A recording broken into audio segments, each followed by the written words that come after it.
Përshëndetje miq, mirë se erdhët në Të jetosh besimin. Sot është dita e 52 e udhëtimit tonë. Unë dëshiroj sot të ndaj çështjen e identitetit. Bibla thotë, shikoni që dashuri na ka dhënë Ati, që të quhemi bijtë e Perëndis. Beethoveni u rrit pa njohur kur dashurinë e një babai. Pasi babai i tij ishte jashpër, shpesh i dehur dhe trajtonte jo si bir, por si mjet. Dashuria në familjen e tyre ishte kushtëzuar, vleje vetëm nëse performoje. Pra, ne të tëra për Ludwig van Beethovenin ishin ne të cilat ai duhet të zgjohej me dhunë për të ushtruar pianon. Gabimet nënshkoheshin nga babai. Pranimi prej tij mungonte. E vërtet, Beethoveni u bë një gjeni botror. Muzika e tij preku miliona, por brenda në shpirtin e tij ai jetoi me plagë të thella, pa sigurie, shpërthime zemërimi, marrëdhënie të thyera dhe një ndjenjë të vazhdueshme se nuk ishte kurrë mjaftueshëm. Kjo histori na tregon një të vërtetë të dhimbshme. Kur mungon dashuria e babait, identiteti tronditet.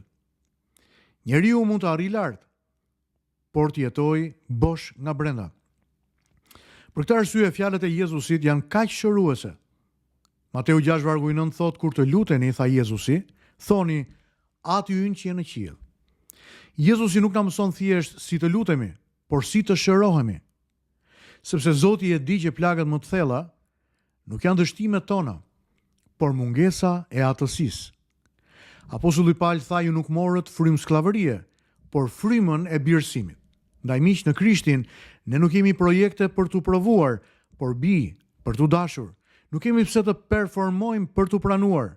Ai na pret para se të jemi të rregullt.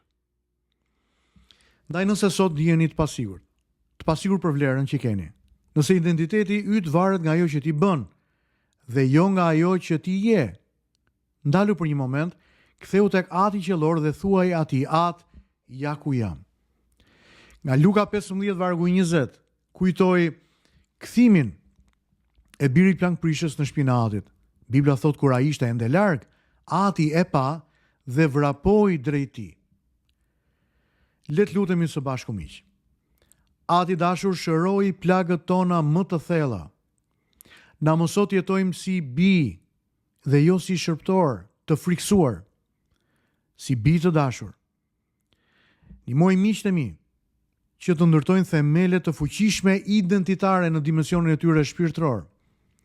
Bekoj dhe mbroj dhe kujdesu për ta dhe për familjen e tyre. Të falenderoj që ti je Ati ynë i dashur dhe na ka birësuar nëpërmjet birit tënd, Jezusit.